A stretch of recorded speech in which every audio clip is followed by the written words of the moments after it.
మరి ఈ దినపు అంశముగా దేవుడు మనకు అనుగ్రహించిన వాక్యం ఏంటంటే తల్లి ప్రేమ. మనకు ఏం కావాలండి? తల్లి ప్రేమను గురించి దేవుడు ఈ దినము నీతో నాతో మాట్లాడుతున్నాడు.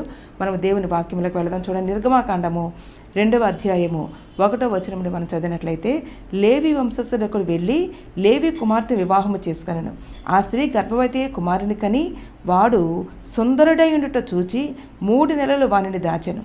తరువాత ఆమె వానిని దాచలేక వాని కొరకు ఒక జమ్ము పెట్టి తీసుకొని దానికి జిగటమన్నును కీలును పూసి అందులో ఆ పిల్లవానిని పెట్టి ఏటి ఒడ్డిన జమ్ములో దానిని ఉంచగా.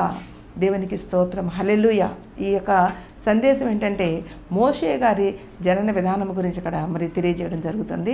ఎందుకంటే దేవుని వాక్యం క్షుణ్ణంగా పరిశీలించినట్లయితే మగబిడ్డను బ్రతకనివ్వద్దు. మంత్రసానులందరికీ రాజాజ్ఞ ఏంటంటే మీ మగపిల్లలను మాత్రం బ్రతకనివ్వద్దు, ఆడపిల్లనైతే బ్రతకనివ్వండి అని చెప్పినప్పుడు ఆ మంత్రసానులు దేవునికి భయభక్తులు కలిగి వాళ్ళు ఏం చేస్తున్నారంటే మగబిడ్డలను బ్రతకనిస్తున్నారు. అంత మాత్రమే కాదు, వాళ్ళకు మాట చెప్తున్నారు. ఏమని?